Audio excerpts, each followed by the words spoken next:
ನಮಸ್ಕಾರ ಎಲ್ಲರಿಗೂ. ನಾನು ಭಾಗ್ಯಶ್ರೀ. ಇದು ಸಾವಿಗೆ ಸವಾಲು ಹಾಕಿದ ಧೀರನೊಬ್ಬನ ಕತೆ. ಸೋಲು ಎಂಬುದನ್ನು ಹೆಜ್ಜೆ ಹೆಜ್ಜೆಗೂ ಸೋಲಿಸುತ್ತಲೇ ಇರುವ ಛಲಗಾರನೊಬ್ಬನ ಕತೆ. ಸ್ಕೈ ಇಸ್ ದ ಲಿಮಿಟ್ ಎಂದುಕೊಂಡರೆ ಯಾವುದೂ ಅಸಾಧ್ಯವಲ್ಲ ಎಂದು ಜಗತ್ತಿಗೆ ತೋರಿಸಿಕೊಟ್ಟಿರುವ ಸಾಧಕನೊಬ್ಬನ ಕತೆ. ಈ ಕಥೆಯ ಹೀರೋ ನಾಗನರೇಶ್ ಕರುತರ. ಈತ ಆಂಧ್ರ ಪ್ರದೇಶದ ಗೋದಾವರಿ ನದಿ ತೀರದಲ್ಲಿರುವ ತಿಪಾರು ಎಂಬ ಹಳ್ಳಿಯವನು. ಈ ನಾಗನರೇಶನ ಅಕ್ಕನ ಹೆಸರು ಶಿರೀಷ. ಇವನ ತಂದೆ ಒಬ್ಬ ಲಾರಿ ಡ್ರೈವರ್, ತಾಯಿ ಹೌಸ್ ವೈಫ್. ನಾಗನರೇಶನ ತಂದೆ ತಾಯಿಗೆ ಅಕ್ಷರದ ಗಂಧವೇ ಇಲ್ಲ. ಈ ದಂಪತಿಗೆ ಅದೇ ಒಂದು ದೊಡ್ಡ ಕೊರಗಾಗಿತ್ತು. ಅದನ್ನು ಮತ್ತೆ ಮತ್ತೆ ಮಕ್ಕಳೆದುರು ಹೇಳಿಕೊಳ್ಳುತ್ತಾ, ನಾವಂತೂ ಓದಲಿಲ್ಲ, ನೀವು ಚೆನ್ನಾಗಿ ಓದಬೇಕು ಎನ್ನುತ್ತಿದ್ದರು. ಅಷ್ಟೇ ಅಲ್ಲ, ಎಂಥ ಸಂಕಟದ ಸಂದರ್ಭದಲ್ಲೂ ಎದೆಗುಂದಬಾರದು ಎಂಬ ಕಿವಿ ಮಾತನ್ನು ಹೇಳಿಕೊಟ್ಟಿದ್ದರು. ನಾಗನರೇಶನ ತಂದೆಯಂತೂ ಯಾವುದೇ ಸಮಸ್ಯೆ ಎದುರಾದರೂ ದೇವರಿದ್ದಾನೆ ಬಿಡಪ್ಪ, ಎಲ್ಲ ಸರಿ ಹೋಗುತ್ತೆ ಎಂದು ಬಿಡುತ್ತಿದ್ದ. ತಮಾಷೆ ಎಂದರೆ, ಬಾಲ್ಯದಲ್ಲಿ ಅರ್ಥವಾಗದ ಗಣಿತದ ಲೆಕ್ಕಗಳೊಂದಿಗೆ ಮಗ ಎದುರು ನಿಂತಾಗ ಕೂಡ ಈ ಲಾರಿ ಡ್ರೈವರು ದೇವರಿದ್ದಾನೆ ಬಿಡಪ್ಪ, ಎಲ್ಲ ಸಮಸ್ಯೆ ಮುಗಿದು ಹೋಗುತ್ತೆ ಎಂದು ಉತ್ತರ ಕೊಡುತ್ತಿದ್ದ. ನಾಗನರೇಶನ ಬಾಲ್ಯ ಕೂಡ ಉಳಿದ ಎಲ್ಲ ಮಕ್ಕಳ ಥರಾನೇ ಇತ್ತು. ಆತ ಓದಿನಲ್ಲಿ ಮುಂದಿದ್ದ ನಿಜ, ಆದರೆ ಅದಕ್ಕಿಂತ ಹೆಚ್ಚಿನ ತುಂಟತನವನ್ನು ಮೈಗೂಡಿಸಿಕೊಂಡಿದ್ದ. ಬೇರೆಯವರ ತೋಪಿಗೆ ನುಗ್ಗಿ ಮಾವಿನ ಹಣ್ಣು ಕೀಳುವುದು, ಮಾಲೀಕರು ಬರುವುದು ಕಂಡ ಕೂಡಲೇ ಚಂಗನ ಜಿಗಿದು ಓಡುವುದರಲ್ಲಿ ಅವನಿಗೆ ಪ್ರತಿಸ್ಪರ್ಧಿಗಳೇ ಇರಲಿಲ್ಲ. ಆದರೆ ಹುಡುಗ ತುಂಬ ಬುದ್ಧಿವಂತ ಅನಿಸಿಕೊಂಡಿದ್ದನಲ್ಲ, ಆ ಕಾರಣಕ್ಕೆ ಈ ತುಂಟತನವನ್ನು ಎಲ್ಲರೂ ಮಾಪಿ ಮಾಡಿದ್ದರು. ಅದು 1993 ಜನವರಿ ತಿಂಗಳು. ಸಂಕ್ರಾಂತಿ ನೆಪದಲ್ಲಿ ಶಾಲೆಗೆ 5 ದಿನಗಳ ರಜೆ ಇತ್ತು. ಈ ಅವಧಿಯಲ್ಲಿ ತಾಯಿ ಮತ್ತು ಅಕ್ಕನೊಂದಿಗೆ ಅಜ್ಜಿಯೂರಿಗೆ ಹೋದ ನಾಗನರೇಶ್ ರಜೆ ಮುಗಿಯಲು 1 ದಿನ ಬಾಕಿ ಇದೆ ಅನ್ನುವಾಗಲೇ ತಮ್ಮೂರಿಗೆ ಹೊರಟು ನಿಂತ. ಇವರು ಬಸ್ ನಿಲ್ದಾಣಕ್ಕೆ ಬಂದು 5 ನಿಮಿಷ ಕಳೆದಿರಲಿಲ್ಲ. ಅಷ್ಟರಲ್ಲಿ ಅದೇ ಮಾರ್ಗವಾಗಿ ನಾಗನರೇಶನ ತಂದೆಯ ಸ್ನೇಹಿತ ಲಾರಿ ಓಡಿಸಿಕೊಂಡು ಬಂದ. ಇವರನ್ನು ಕಂಡವನೇ, ಊರಿಗೆ ಬಿಡ್ತೀನಿ, ಹತ್ಕಳಿ ಅಂದ. ವಯೋಸಹಜ ಕುತೂಹಲ ನೋಡಿ ಈ ನಾಗನರೇಶ್ ಡ್ರೈವರ್ನ ಪಕ್ಕದಲ್ಲೇ ಕೂತು ಏನೇನೋ ಮಾತನಾಡುತ್ತಲೇ ಇದ್ದ. ಹೀಗೆ ಸಾಗುತ್ತಿದ್ದಾಗಲೇ ಅನಾಹುತ ನಡೆದೇ ಹೋಯಿತು. ಹೇಳಿ ಕೇಳಿ ಅದು ಕಬ್ಬಿಣದ ಉತ್ಪನ್ನಗಳನ್ನು ಸಾಗಿಸುತ್ತಿದ್ದ ಹಳೆಯ ಲಾರಿ. ಅದರ ನಟ್ಟು ಬೋಲ್ಟುಗಳೆಲ್ಲ ಸಡಿಲವಾಗಿದ್ದವು. ಇದೇನೋ ಗೊತ್ತಿಲ್ಲದ ನಾಗನರೇಶ್ ಡ್ರೈವರ್ನ ಬಲಭಾಗದಲ್ಲಿದ್ದ ಒಂದಿಷ್ಟು ಜಾಗದಲ್ಲಿ ಕುಕ್ಕರುಗಾಲಿನಲ್ಲಿ ಕುಳಿತಿದ್ದ. ವೇಗವಾಗಿ ಹೋಗುತ್ತಿದ್ದ ಲಾರಿ ಅದೊಮ್ಮೆ ದಿಢೀರನೆ ಜರ್ಕ್ ಪಡೆದುಕೊಂಡಾಗ ಡ್ರೈವರ್ ಕ್ಯಾಬಿನಿನ ಬಾಗಿಲು ಇದ್ದಕ್ಕಿದ್ದಂತೆಯೇ ತೆರೆದುಕೊಂಡಿತು. ಅಷ್ಟೇ, ಈ ನಾಗನರೇಶ್ ರಸ್ತೆಗೆ ಬಿದ್ದ. ಹಿಂದೆಯೇ ಲಾರಿಯಲ್ಲಿದ್ದ 1-2 ಕಬ್ಬಿಣದ ತುಂಡುಗಳು ಅವನ ಕಾಲಿನ ಮೇಲೆ ಬಿದ್ದವು. ಅಪಘಾತ ನಡೆದ ಜಾಗದಲ್ಲೇ ಒಂದು ನರ್ಸಿಂಗ್ ಹೋಮ್ ಇತ್ತು. ಲಾರಿಯಲ್ಲಿದ್ದ ಜನರೆಲ್ಲ ಈ ಹುಡುಗನನ್ನು ಅಲ್ಲಿಯೇ ಕೊಂಡೊಯ್ದರೆ ಅಲ್ಲಿನ ವೈದ್ಯರು, ಇದು ಆಕ್ಸಿಡೆಂಟ್ ಕೇಸ್ ತಾನೇ, ಸೀದಾ ಸರ್ಕಾರಿ ಆಸ್ಪತ್ರೆಗೆ ತಗೊಂಡು ಹೋಗಿ, ಯಾಕಂದರೆ ಇದೆಲ್ಲ ಕೇಸ್ ಆಗುತ್ತೆ, ಆಮೇಲೆ ಯಾವನಿಗ್ರಿ ಬೇಕು ತಲೆನೋವು ಅಂದವರೇ ಕನಿಷ್ಠ ಪ್ರಥಮ ಚಿಕಿತ್ಸೆ ಕೊಡುವುದಕ್ಕೂ ನಿರಾಕರಿಸಿದರು. ಈ ವೇಳೆಗೆ ನಾಗನರೇಶನ ತಂದೆಯೂ ಅಲ್ಲಿಗೆ ಬಂದ. ಮಗನ ಸ್ಥಿತಿ ಕಂಡು ಅವನಿಗೆ ಗಂಟಲುಬ್ಬಿ ಬಂತು ನಿಜ. ಆದರೆ ಎಲ್ಲರ ಮುಂದೆ ತಾನೇ ಹತ್ತರೆ ಇದ್ದದ್ದು ಆತಂಕ ಶುರುವಾಗಿತ್ತು. ಅಂದುಕೊಂಡು ದೇವರಿದ್ದಾನೆ ಬಿಡಪ್ಪ ಎಂದು ಮೌನವಾದ.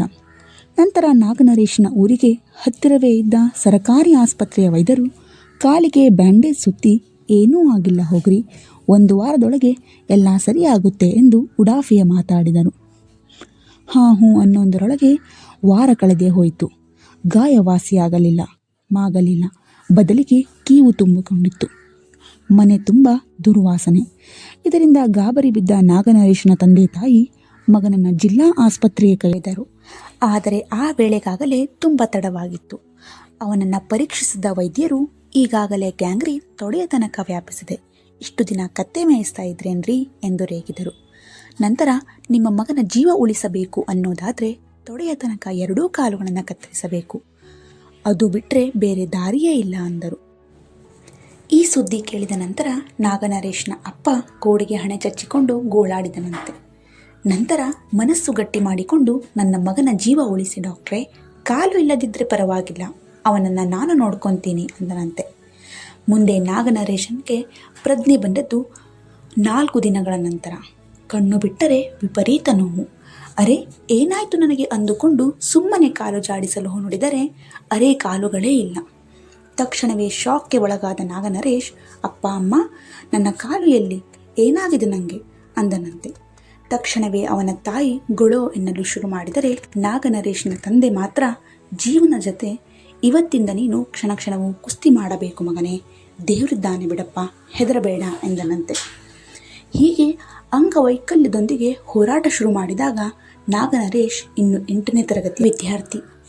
ಅವನನ್ನು ವೀಲ್ ಚೇರ್ನಲ್ಲಿ ಕೂರಿಸಿಕೊಂಡು ಸ್ಕೂಲಿಗೆ ಕರೆದೊಯ್ಯುವುದೇ ಕಷ್ಟವಾಗುತ್ತದೆ ಅನಿಸಿದಾಗ ಸ್ಕೂಲಿನಿಂದ 4 ಹೆಜ್ಜೆ ದೂರದಲ್ಲಿ ಬಾಡಿಗೆಗೆ ಮನೆ ಹಿಡಿದರಂತೆ ನಾಗನರೇಶ್ನ ತಂದೆ.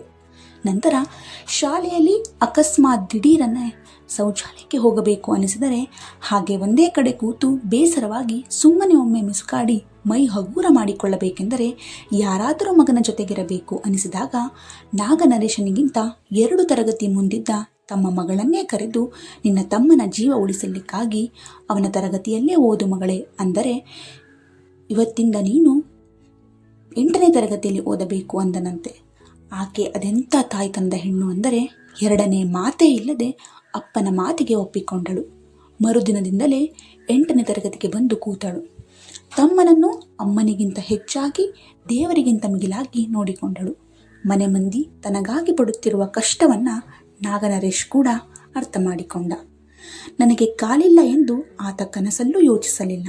ಬದಲಿಗೆ ಅಪ್ಪ ಪದೇ ಪದೇ ಹೇಳುತ್ತಿದ್ದ ದೇವರಿದ್ದಾನೆ ಬಿಡಪ್ಪ ಎಂಬ ಮಾತನ್ನು ಮೇಲಿಂದ ಮೇಲೆ ಹೇಳಿಕೊಂಡು ಶ್ರದ್ಧೆಯಿಂದ ಓದಿದ. ಪರಿಣಾಮ SSLCಯಲ್ಲಿ ತಾಲೂಕಿಗೆ ಮೊದಲಿಗನಾಗಿ ನಾಗನರೇಶ್ ಪಾಸಾದ. ಕಾಲುಗಳಿಲ್ಲದ ಈ ಹುಡುಗನ ಸಾಧನೆ ಹಲವರ ಕಣ್ತೆರೆಸಿತು. ಪತ್ರಿಕೆಗಳಲ್ಲಿ ದೊಡ್ಡ ಸುದ್ದಿಯಾಯಿತು. ಆ ವೇಳೆಗೆ ತ್ರಿಚಕ್ರ ವಾಹನದಲ್ಲಿ ಓಡಾಡುವ ಮಟ್ಟಿಗೆ ನಾಗನರೇಶ್ ಸುಧಾರಿಸಿಕೊಂಡಿದ್ದ. ಗಣಿತದ ಸಮಸ್ಯೆ ಬಿಡಿಸುವಲ್ಲಿ ಚಾಣಾಕ್ಷ ಅನಿಸಿಕೊಂಡಿದ್ದ. ಈ ಹುಡುಗನ ಪ್ರತಿಭೆ ಕಂಡ ಭಾಸ್ಕರ್ಲಾಲ್ ಎಂಬ ಅಧ್ಯಾಪಕರು ಇವನಿಗೆ ಸ್ಕಾಲರ್ಶಿಪ್ನ ವ್ಯವಸ್ಥೆ ಮಾಡಿದರು. ಮುಂದೆ ಗೌತಮ್ ಜೂನಿಯರ್ ಕಾಲೇಜು ಎಂಬಲ್ಲಿ ಒಂದಿಷ್ಟು ಟಿಪ್ಸ್ ಪಡೆದುಕೊಂಡ ನಾಗನರೇಶ್ ಚೆನ್ನೈನ ಪ್ರತಿಷ್ಠಿತ IIT ಕಾಲೇಜಿನಲ್ಲಿ ಕಂಪ್ಯೂಟರ್ ಇಂಜಿನಿಯರಿಂಗ್ ಓದಲು ಬಂದ. ಸಂತೋಷವೆಂದರೆ ಬದುಕಿನುದ್ದಕ್ಕೂ ಯಾರೆಂದರೆ ಯಾರೂ ಇವನನ್ನು ಕೀಳಿರಿಮೆಯಿಂದ ನೋಡಲಿಲ್ಲ, ಅಥವಾ ಹಾಗೆ ನೋಡಲು ಇವನು ಯಾರಿಗೂ ಅವಕಾಶವನ್ನೇ ಕೊಡಲಿಲ್ಲ. ಚೆನ್ನೈನ IITಯಲ್ಲಂತೂ ಈ ಹುಡುಗನನ್ನು ಇಡೀ ಕಾಲೇಜಿನ ಸಿಬ್ಬಂದಿ ಮಗುವಿನ ಥರ ನೋಡಿಕೊಂಡಿತ್ತು. ಕಾಲೇಜಿಗೆ ತ್ರಿಚಕ್ರ ವಾಹನದಲ್ಲಿ ಬಂದು ನಂತರ ಗೆಳೆಯರ ನೆರವಿನಿಂದ ವೀಲ್ ಚೇರ್ನಲ್ಲಿ ಮಹಡಿಯಲ್ಲಿದ್ದ ತರಗತಿಗೆ ಹೋಗಬೇಕಿತ್ತು. ಇದನ್ನು ಗಮನಿಸಿದ ಕಾಲೇಜಿನ ಆಡಳಿತ ಮಂಡಳಿ ನಾಗನರೇಶನ್ಗೆ ಅನುಕೂಲವಾಗಲಿ ಎಂಬ ಒಂದೇ ಕಾರಣದಿಂದ ಕಾಲೇಜಿಗೆ ಲಿಫ್ಟ್ ಹಾಕಿಸಿದರು. ಅವನನ್ನು ತರಗತಿಗೆ ಹುಷಾರಾಗಿ ಬಿಟ್ಟು ಬರುವಂತೆ, ತರಗತಿಯ ನಂತರ ಮರಳಿ ಕರೆದೊಯ್ಯುವಂತೆ ಲಿಫ್ಟ್ಗೆ ಆದೇಶ ನೀಡಿದರು. ಅಷ್ಟೇ ಅಲ್ಲ, ಈ ಹುಡುಗನ ಒಂದೊಂದು ಚಿಕ್ಕ ಗೆಲುವನ್ನು ಕಾಲೇಜಿನಲ್ಲಿ ದೊಡ್ಡ ಹಬ್ಬದಂತೆ ಆಚರಿಸಲಾಯಿತು. ಆಮೇಲೆ ಪ್ರತಿಭಾವಂತರಿಗೆ ಮೀಸಲಾದ ಎಲ್ಲ ಸ್ಕಾಲರ್ಶಿಪ್ಗಳು ಈ ನಾಗನರೇಶನನ್ನು ಹುಡುಕಿಕೊಂಡು ಬಂದವು. ಎಲ್ಲಕ್ಕೂ ಮಿಗಿಲಾಗಿ ಕಾರ್ತಿಕ್ ಎಂಬ IITಯ ಮೊದಲ ರ್ಯಾಂಕ್ ವಿದ್ಯಾರ್ಥಿ ನಾಗನರೇಶ್ನೊಂದಿಗೆ ಹಾಸ್ಟೆಲ್ನ ರೂಮ್ ಹಂಚಿಕೊಳ್ಳಲು ನಿರ್ಧರಿಸಿದ. ನಮಗೆ ಶೌಚಾಲಯವೂ ಜೊತೆಗಿರುವಂತಹ ರೂಮ್ ಕೊಡಿ ಎಂದು ಹಾಸ್ಟೆಲ್ ವಾರ್ಡನ್ಗೆ ಒತ್ತಾಯಿಸಿ ಅದರಲ್ಲಿ ಯಶಸ್ವಿಯಾದರು. ಒಂದೇ ಮಾತಲ್ಲಿ ಹೇಳುವುದಾದರೆ ಚೂರೂ ಸಂಕೋಚ ಪಡದೆ ಈ ನಾಗನರೇಶನ ಸ್ನಾನ ಶೌಚದ ವ್ಯವಸ್ಥೆಗಳನ್ನೆಲ್ಲ ಕಾರ್ತಿಕ್ ನೋಡಿಕೊಂಡ. ಇದಕ್ಕೆಲ್ಲ ಹೇಗೆ ಕೃತಜ್ಞತೆ ಹೇಳುವುದು ಅರ್ಥವಾಗದೆ ನಾಗನರೇಶ್ ಕಣ್ತುಂಬಿಕೊಂಡರೆ, ದೇವರಿದ್ದಾನೆ ಬಿಡಪ್ಪ ಎಂದು ಇವನದೇ ಡೈಲಾಗ್ ಹೊಡೆದು ಕಾರ್ತಿಕ್ ನಗಿಸುತ್ತಿದ್ದ. ಮುಂದೆ IITಯ ಕಾಲೇಜಿನಲ್ಲಿ ಅತಿ ಹೆಚ್ಚು ಅಂಕ ಪಡೆದು ಪದವಿ ಪಡೆದ ದಿನ ನಾಗನರೇಶನ್ಗೆ ಬೀಳ್ಕೊಡುಗೆ ನೀಡಲೆಂದೇ ಒಂದು ವಿಶೇಷ ಸಮಾರಂಭ ನಡೆಸಲಾಯಿತು. ಅವತ್ತಿನವರೆಗೂ ಒಮ್ಮೆಯೂ ಕಣ್ಣೀರು ಹಾಕದಿದ್ದ ನಾಗನರೇಶ್ ಅವತ್ತು ಮಾತ್ರ ಹಸುಕಂದನಂತೆ ಬಿಕ್ಕಳಿಸಿ ಅಳುತ್ತಾ ಹೇಳಿದನಂತೆ, ನಿಮ್ಮೆಲ್ಲರ ಕಂಗಳಲ್ಲಿ, ನಡವಳಿಕೆಯಲ್ಲಿ, ಪ್ರೀತಿಯಲ್ಲಿ, ಮೆಚ್ಚುಗೆಯಲ್ಲಿ, ತಮಾಷೆಯಲ್ಲಿ, ಪಿಸುಮಾತಿನಲ್ಲಿ ನನ್ನ ರೂಮ್ಮೇಟ್ ಕಾರ್ತಿಕನ ಒಂದು ಬೆಚ್ಚನೆಯ ಸ್ಪರ್ಶದಲ್ಲಿ ನನಗೆ ದೇವರು ಕಾಣಿಸಿದ್ದಾನೆ. ನಿಮ್ಮೆಲ್ಲರ ಪ್ರೀತಿಗೆ ಋಣಿ. ನಾನು ವಿಕಲಾಂಗ ಅಂತ ಗೊತ್ತಾದ ಮೇಲೆ ನನಗೆ ಚಂದದ ವೀಲ್ಚೇರ್ ಮತ್ತು ತ್ರಿಚಕ್ರ ವಾಹನ ಕೊಟ್ಟರಲ್ಲ, ಆ ದಾನಿಗಳಿಗೂ ಋಣಿ ಎಂದು ನಾಗನರೇಶ್ ಹೇಳಿದ. ಈ ನಾಗನರೇಶ್ ಈಗ ನಮ್ಮೊಂದಿಗೆ ಈ ಬೆಂಗಳೂರಿನಲ್ಲೇ ಇದ್ದಾನೆ. ಒಂದು ಕಂಪನಿಯಲ್ಲಿ ಅವನು ದೊಡ್ಡ ಸಂಬಳದ ಕಂಪ್ಯೂಟರ್ ಎಂಜಿನಿಯರ್ ಆಗಿ ಕೆಲಸ ಮಾಡುತ್ತಿದ್ದಾನೆ. ಅವನದು ಅದೆಂಥ ಪ್ರಚಂಡ ಆತ್ಮವಿಶ್ವಾಸ ಅಂದರೆ, ಈಗಲೂ ದೇವರಿದ್ದಾನೆ ಬಿಡಪ್ಪ ಎಂದು ಹೇಳಿಕೊಂಡೇ ಜೀವನ ನಡೆಸುತ್ತಿದ್ದಾನೆ. ಅಪ್ಪನ ಧೈರ್ಯ, ಅಮ್ಮನ ಪ್ರೀತಿ, ಅಕ್ಕನ ತ್ಯಾಗ, ಗೆಳೆಯರ, ಅಧ್ಯಾಪಕರ ಒಲುಮೆಯೇ ಈವರೆಗೂ ನನ್ನ ಕೈ ಹಿಡಿದು ನಡೆಸಿದೆ ಎನ್ನುತ್ತಾನೆ. ನನಗೆ ಕಾಲುಗಳಿಲ್ಲ ಎಂಬ ಕೀಳರಿಮೆ ನನ್ನನ್ನು ಯಾವತ್ತೂ ಕಾಡಿಲ್ಲ, ಕಾಡುವುದೂ ಇಲ್ಲ ಎಂದು ಸಡಗರದಿಂದಲೇ ಹೇಳುತ್ತಾನೆ. ಎರಡೂ ಕಾಲಿಲ್ಲದ ಆ ನಾಗನರೇಶನ ಸಾಧನೆಯ ಮುಂದೆ ಎಲ್ಲವೂ ಸರಿ ಇರುವ ನಾವೆಲ್ಲ ವೇಸ್ಟ್ ಬಾಡಿಗಳು ಅನಿಸಲ್ವಾ? ದೇವರು ನಮಗೆ ಕೊಟ್ಟಿರುವ ಅವಕಾಶದಲ್ಲಿ ಅದ್ಭುತವಾಗಿ ಜೀವಿಸೋಣ. ನಿಮಗೆ ಕತೆ ಇಷ್ಟ ಆಗಿದ್ದರೆ ನನ್ನ ಚಾನೆಲನ್ನು ಸಬ್ಸ್ಕ್ರೈಬ್ ಮಾಡ್ಕೊಳ್ಳಿ, ವಿಡಿಯೋವನ್ನು ಲೈಕ್ ಮಾಡಿ, ಶೇರ್ ಮಾಡಿ. ಮತ್ತೊಂದು ಒಳ್ಳೆಯ ಕಥೆಯೊಂದಿಗೆ ನಿಮ್ಮನ್ನು ಭೇಟಿಯಾಗುತ್ತೀನಿ. ಎಲ್ಲರಿಗೂ ಧನ್ಯವಾದಗಳು.